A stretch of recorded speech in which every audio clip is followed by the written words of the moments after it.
sebelum saya buka live tadi, kan? Sebelum, dengar tak saya cakap ni? Clear tak?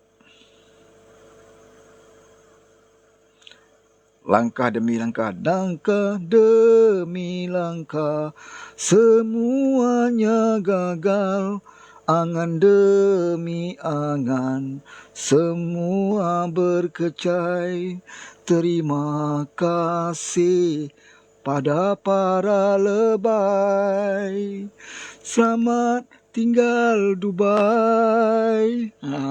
Itu lagu pembukaan, lagu tema.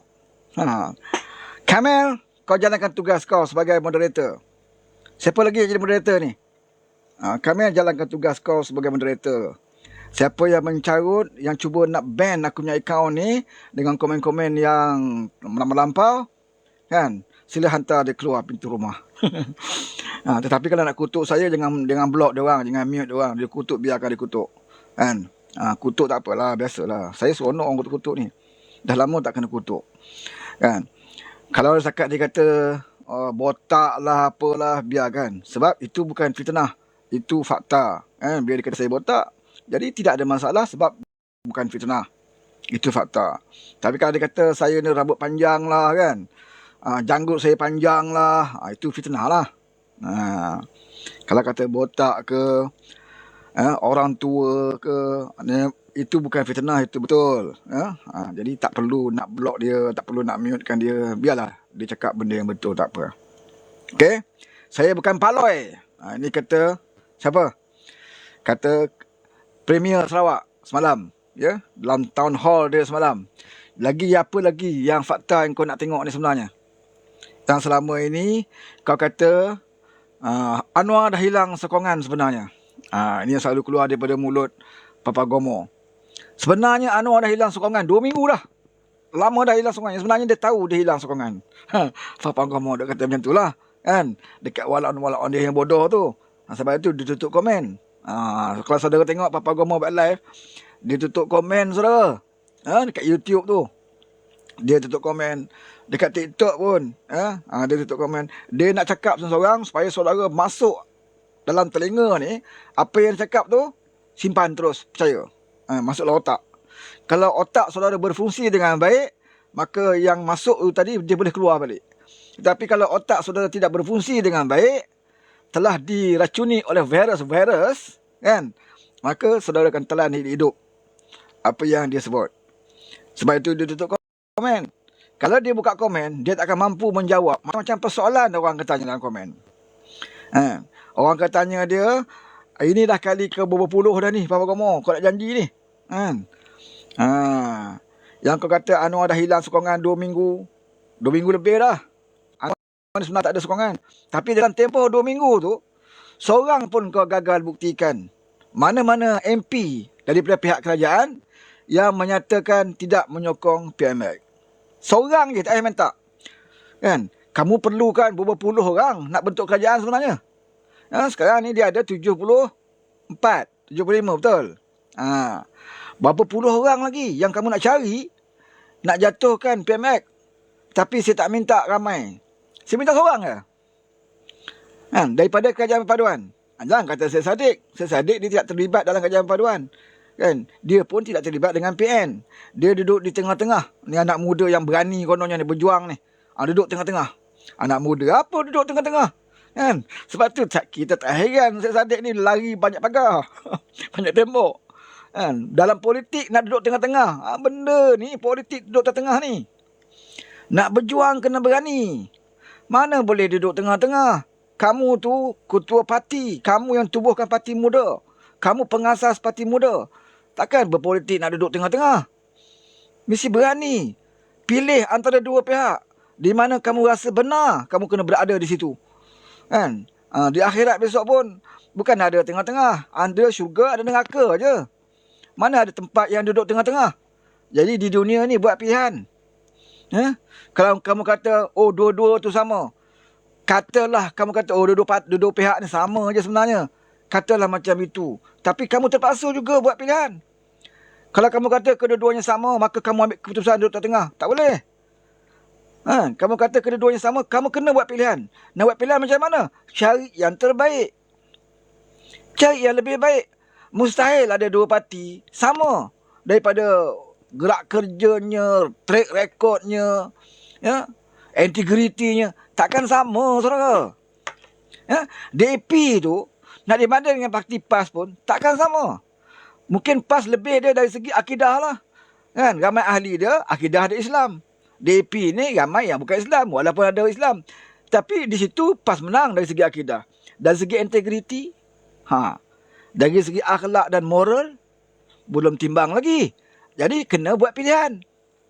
Anggota Perikatan Nasional dengan Kerajaan Perpaduan yang ditunjangi oleh Pakatan Harapan. Takkan itu pun kita tak boleh nak buat pilihan. Kita nak tunggu macam mana lagi contoh? Sebab parti-parti yang ada dalam negara kita sekarang ni, parti-parti besar lah yang nak jadi kerajaan, kan? Yang sekarang ni mencari sokongan untuk bentuk kerajaan. Ada dua gabungan saja, iaitu Kerajaan Perpaduan dan juga Perikatan Nasional. Tolaklah parti mula ni. Dia pun dah tak ada ketua dah. Pemangku je sekarang ni kan. Pasal Sadiq ada kes. Perikatan Nasional dengan Kerajaan Perpaduan yang ditunjangi oleh Pakatan Harapan. Bukan susah sangat nak buat pilihan. Sebab semua parti yang ada, parti-parti besar yang ada ini, semuanya telah pun diberi peluang untuk menjadi kerajaan. Jadi tidak sukar untuk kita buat pilihan. Kecuali lah kalau parti PAS ni semenjak ditubuhkan tahun 1951. Ya? Sejak parti PAS ini ditubuhkan 1951, dia tidak pernah lagi berpeluang untuk berada dalam kerajaan. Bolehlah kita bersangka baik. Bolehlah kita katakan kita cubalah PAS kot pasal dia tak pernah jadi kerajaan. Masalahnya saudara, PAS pernah jadi kerajaan. Bukan baru 3 bulan ini. Dia pernah jadi kerajaan tahun 70-an. Ini yang 33 bulan tu, itu peluang kedua tu. Tuhan bagi kepada PAS untuk berada dalam kerajaan. Tahun 70-an pun PAS pernah berada dalam kerajaan bersama Barisan Nasional. Tapi apa yang dia buat tahun 70-an? Apa syiar Islam atau dasar Islam yang PAS perkenalkan sewaktu PAS berada dalam Barisan Nasional? Apa dia? Sekurang-kurangnya Datuk Seri Anwar Ibrahim, bila dia masuk dalam Barisan Nasional, masuk dalam UMNO, kita nampak perubahan yang dia bawa sebagai menteri. Ya, mana-mana kementerian dia duduk, ada perubahan yang dia bawa. Lebih-lebih lagi perubahan ke arah mengangkat martabat Islam. Dalam Menteri Pendidikan, seperti mana yang selalu kita ulang, dia memperkenalkan pemakaian yang menutup aurat bagi orang Islam, murid-murid dan juga guru-guru. Menteri Kewangan memperkenalkan Bank Islam, Universiti Islam, Takaful Islam, Insurans Islam, Mudarabah, macam-macam lah sistem perbankan Islam ni. Diperkenalkan apabila Datuk Seri Anwar Ibrahim berada di dalam kerajaan. Ya. Dia sebagai pernah jadi Menteri Pertanian, dia memperkenalkan pasar tani tu. Nak bantu orang kampung supaya mereka boleh menjual hasil daripada kebun masing-masing. Itu belum kira lagi tentang bagaimana dia nak menerapkan nilai Islam dalam jabatan-jabatan kerajaan, di mana setiap minggu jabatan kerajaan diadakan tazkirah, di asrama-asrama sekolah juga. Dia perkenalkan sebulan sekali diadakan Qiyamul Lail. Ya. Dalam sistem pendidikan juga dia menghapuskan buku teks yang bercerita tentang mandi safa, kepercayaan khurafat orang dulu-dulu. Kalau saudara tanya anak-anak saudara sekarang ini, tanya anak kita, apa itu mandi safa? Dia tak tahu. Dia tak tahu, saudara. Sebab tak tahu. Sebab dia tidak lagi belajar benda tu dalam buku teks, dah tak ada. Dia tak tahu apa itu mandi safa. Kita yang lama-lama ni kita tahu. Orang tua pernah cerita dengan kita dulu kepercayaan karut, khurafat. Ya, nak menghapuskan dosa lah, tolak bala lah, apa sebagainya, kena mandi safa. Itu kepercayaan lama. Dan bila Datuk Seri Anwar Ibrahim jadi Menteri Pendidikan, dia tengok benda ni ada dalam buku teks. Dia tak nak khurafat ini akan berlanjutan kepada generasi-generasi akan datang. Maka dia kata pembelajaran itu dibuang di dalam buku teks sekolah. Sebab itu anak kita tak tahu sekarang ni, saudara. Anak kita tak tahu sekarang ni. Kalau bayangkanlah kalau Anwar tak buang pembelajaran itu, kemungkinan ada di antara anak kita yang terpedaya dengan kepercayaan khurafat ini. Itu di antara jasa-jasa kecil Datuk Seri Anwar Ibrahim. Kan? Tapi PAS yang pernah menjadi kerajaan tahun 1970 lebih, bersama Barisan Nasional, apa dia buat? Makan gaji buta je lah, macam 3 bulan. Pegang jawatan menteri, dapat allowance gaji, cukup. Kalau berhenti pun dapat pension. Jadi kita di luar ini, yang masih lagi saudara-saudara mungkin keberatan nak menyertai mana-mana parti politik. Ya. Nak menyertai mana-mana parti politik itu tidak ada masalah. Ya. Bukannya wajib pun. Masuk parti mana pun bukan wajib. Parti ni, ya, benda yang ijtihad. Benda yang tidak diwajibkan tetapi kita nak buat pilihan tu melalui ijtihad kita. Ya. Mana yang lebih sesuai dan secocok dengan Islam. Pendekatan dia, dasar dia, ya, cara buat, cara kerja, usaha dia. Bukan atas slogan. Kalau letak dasar Islam, maka wajib sokong parti itu. Tak boleh macam tu. Parti Amanah pun meletakkan dalam perlembagaan Islam. Amanah pun perlembagaan dia meletakkan Islam. PAS pun letak Islam. Habis mana satu yang wajib? Sebab itu kita katakan jangan tengok pada itu. Tengok pada parti itu, dalam dasar dia tu ada tak yang bertentangan. Cari yang bertentangan dulu. Dalam dasar parti itu, mana parti yang bertentangan dengan Islam? Jangan cari benda yang dijanjikan tentang Islam. Saya kalau PAS perintah nak laksanakan hudud, ini benda yang dijanjikan, benda yang cakap dengan mulut. Nak pilih parti, tengok dulu parti mana yang bertentangan dulu. Dasar dia bertentangan jelas dengan Islam. Okey, tak ada. Bila tak ada, cari parti yang kita lihat dia memimpin, dia menerajui parti. Kalau ada perintah negeri, contoh negeri yang dia perintah. Kalau dia pernah jadi kerajaan, contoh kerajaan yang dia perintah. Mana yang lebih mirip kepada ciri-ciri yang Islam nak? Buat perbandingan. Sebab itu kena anak muda kena banyak membaca. Sejarah PAS berada dalam kerajaan Barisan Nasional tahun 70-an. Apa yang dia buat? Kita masih ingat lagi waktu itu, lagi hebat judi ni. Dulu ada loteri kebajikan masyarakat. Sekarang dah tak ada. Dulu loteri kebajikan masyarakat, saudara, bukan nama ekor, bukan sport toto. Loteri kebajikan masyarakat, hari-hari juta ringgit. Bermahajalela dulu kat negara kita ni, loteri. Ramai orang Melayu yang beli. Nak jadi kaya cepat. Yang malas bekerja ni nak kaya cepat. Bila loteri dihapuskan, barulah ada sport toto, nama ekor ni baru ada. Kan? PAS tak mampu buat apa-apa. Lepas tu dia tenang. Keluar daripada Barisan Nasional. Barulah dia dapat sikit jadi kerajaan di negeri-negeri. Kelantan contohnya. Pernah merintah Terengganu dan sekarang masih lagi diambil oleh PAS. Negeri-negeri Melayu sajalah yang dapat dikuasai oleh PAS. Sebab dia tahu orang Melayu ni ada kelemahan minda. Majoriti orang Melayu ni kelemahan minda. Nak tarik sokongan orang Melayu, dia kata bukan susah. Kita jual sentimen Melayu. Kita jual sentimen Islam. Kita bagi tahu mereka Melayu terancam. Kita bagi tahu mereka Islam tergugat. Nescaya orang Melayu akan sokong kita. Itu dia tahu dah kelemahan orang Melayu. Jadi tugas kita hari-hari adalah untuk mencerdikkan orang Melayu. Kalau ramai orang Melayu yang tak cerdik, maka ramailah orang yang mendengar live Papa Gomo tu. Ya, walaupun Papa Gomo tu terang-terang menipu 4-5-6 kali, tapi ramai duk percaya.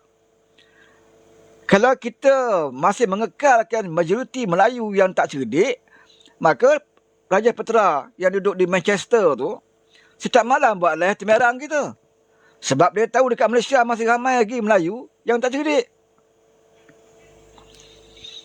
Kelentonglah banyak kali oleh Raja Putra. Percaya? Kan? Raja Putra bukan susah sangat nak kelentong kita. Bila dia mendedahkan beberapa orang sokongan ahli parlimen, kan? Bukan susah. Dia ambil sekeping kertas A4, dia pun type, dia pun cari nama-nama ahli parlimen, buka website parlimen tu, dia pun tengok nama ahli parlimen, dia masuk je cukup jumlah 20, dia pun tunjuk. Tengok ni, saya ada ni senarai ahli yang tidak menyokong PMX. Lepas tu bila kantoi, apa dia kata? Yang saya dedahkan itu acah-acah je, dia kata. Tengok. Basah kepala walaon, kena kencing. Ada walaon yang dah sujud syukur dah semenjak dapat berita tu. sejak tengok list Raja Petera tu, ada walaupun dah sujud syukur daripada isyak sampai subuh. Hitam dahi ni sujud syukur, gembira, menangis saudara. Dalam sujud tu menangis. Kan? Betapa gembiranya dia dah. Sebab kali ni saya percayalah dia kata kali ni. Sebab dah ada dah saya nama saya tengok. Dalam saya nama tu ada Lim Goeng Eng yang tolak sokongan pada BMX. Dalam saya nama tu saya tengok ada nama Taufik Johari, anak speaker. Kan? Melengkapkan 20 orang termasuk daripada Sabah dan Sarawak. Maka menangis, melelehlah air mata dia, di awal pagi, kerana sujud syukur kerajaan nak tumbang. Bila? Hari Jumaat. Siapa kata? Papa Gomo. Riwayat Papa Gomo ini diambil daripada mana? Mahathir Mohamad. Siapa Mahathir Mohamad? Wali Allah. Cukup dengan itu saja orang Melayu percaya. Bila Salim Iskandar Todi menyatakan bahawa Mahathir wali Allah, maka apa yang keluar daripada mulut Mahathir itu ialah keluar daripada mulut wali. Maka benarlah apa yang disebut oleh Mahathir. Sebab itu dia jadi macam kejatuhan kerajaan perpaduan adalah pada hari Jumaat. Kan? Riwayat Papa Gomo daripada Mahathir Mohamad. Macam hadis pula dah. Tak perlu kita nak semak. Itu sahih ke? Kan? Sahih ke tak sahih? Sebab dah confirm sahih. Sebab datangnya daripada wali Allah. Mudah je nak tipu orang Melayu. Saudara pernah dengar orang Cina bincang benda ni? Pernah dengar? Tak kira lah. DAP tu dah pro kerajaan kan? Daripada gerakan ke? Mana-mana pertubuhan NGO Cina ke? Pernah dia orang bincang tentang ni? Dia tak bincang pasal dia tahu benda mengarut. Dia orang cerdik, dia orang tahu. Yang duk main hari-hari, live, pagi, petang, siang, malam, duk cerita tentang ini, orang Melayu Islam. Kaum lain, gerakan tu, parti gerakan tu, dia berada dalam Perikatan Nasional. Dia sendiri pun tak nak bincang benda ni. Dia sendiri pun tak nak komen benda ini. Yang komen PAS lah, Taqiyuddin. Yang komen tu, pimpin gerakan tak nak komen pasal dia tahu benda mengarut. Buat apa buang masa nak komen benda yang mengarut? Sebab tu dia orang cerdik, dia orang tahu. Walaupun dia parti dalam Perikatan Nasional. Tapi dia tahu buat benda. Kita buat masa cerita benda yang mengarut. Yang apa yang disampaikan oleh Raja Petera. Apa yang disampaikan oleh Papa Gomo. Dan hari ini, puak-puak ni, dia satu kumpulan, Papa Gomo ni satu kumpulan, dia cerita tentang kejadian tu. Kan? Dia Salim Iskandar apa semua ni lah. Yang satu puak geng-geng Syafiq Halim kan, geng-geng Ratu Apple Masam tu apa semua ni, dia buatlah sekarang ni cerita pasal dana. Itulah yang berlaku di kalangan mereka, saudara. Kedua-dua kumpulan ini mengarut. Papa Gomo mengarut cerita kejatuhan kerajaan, menipu sepanjang masa, membuat andaian yang tak masuk akal. Satu kumpulan lagi bergaduh siapa sebenarnya dapat dana. Sebab tu saya kata nak berjuang ni jangan fikir dana. Bila kamu fikir dana, kan, kalau lah dapat, tak kira lah melalui apa pun, NGO yang kamu bina, NGO yang kamu reka, menipu, tak kira lah apa pun, tapi nawaitu kamu nak dapatkan dana itu, Tuhan tahu. Tuhan tahu. Kita pernah jadi pembangkang dulu. Kita pernah juga tubuhkan NGO. Kita tahu. Apa matlamat NGO nak dapatkan duit? Kalau matlamat kamu hanya nak gunakan NGO, tapi sebenarnya kamu nak duit itu, ataupun untuk parti kamu, maka tak lama, tak kekal, saudara. Akhirnya terbongkar. Hari ni dia cuba nak cover. Dia kata, yang ramai dapat daripada duit tu, Samsul Iskandar tu, dia kata, NGO pro kerajaan. Puak-puak dia dapat sikit je. Yang dia tuduhnya Apple Masam tu dapat. Makan seorang, tak bagi kawan. Isu dia tak kira lah kamu pembangkang ataupun kamu pro kerajaan. Kerajaan Malaysia Madani ni, apabila ada sahaja NGO mohon menjanjikan kertas kerja ke, menjanjikan kertas kerja untuk kebajikan ke, untuk OKU ke apa semua. Dan bila dia dapat benda tu menepati syarat, maka dia bagi. Dia tak tanya kau parti mana. Dia tak tanya kau ni NGO ditubuhkan oleh parti mana. Dia akan bagi. Bila kamu dapat, kita akan pantau duit itu ke mana. Tugas-tugas yang kawal NGO tu akan pantau.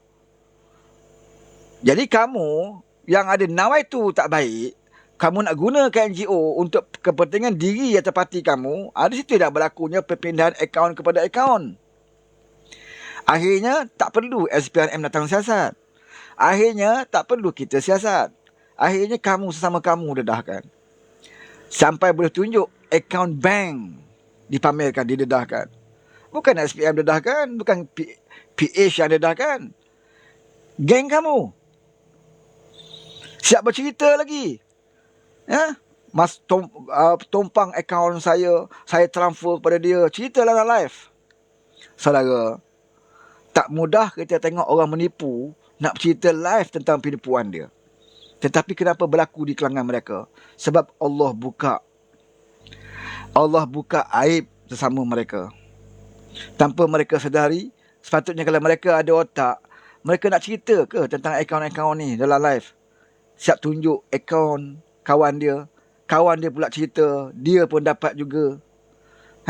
Upah tumpang akaun RM500, contohnya macam itulah. Dia sesama dia duk cerita. Kalau kita ada otak, buat benda tak betul, nak cerita kat live ke? Tapi kenapa mereka cerita? Hari ni, petang ni pun ada. Petang ni, tadi saya pergi tadi tak habis lagi. Masuk pula orang lain. Cerita pasal dana juga. Saya tengok juga tadi. Sebab tu saya faham situasi yang berlaku. Apa yang terjadi sebenarnya. Di kalangan mereka saling tuduh-menuduh. Di kalangan mereka bersangka jahat sesama mereka. Kamu dapat duit, kamu tak bagi orang lain. Saya tak dapat. Kalau saya dapat, saya diam. Lepas tu nak cover, dia kata apa? Oh, lagi ramai NGO pro kerajaan yang dapat. Bukan NGO kami aja. Sebab tu saya sebut tadi, Kerajaan Malaysia Madani, dia nak bagi peruntukan pada NGO. Dia tak pilih NGO tu. Dia tak tanya pun NGO ni pro mana. Bawa kertas kerja, bawa apa tu, biar tengok layak, bagi. Kemudian kita pantau lah. Tugas orang yang meluluskan tu, pantau.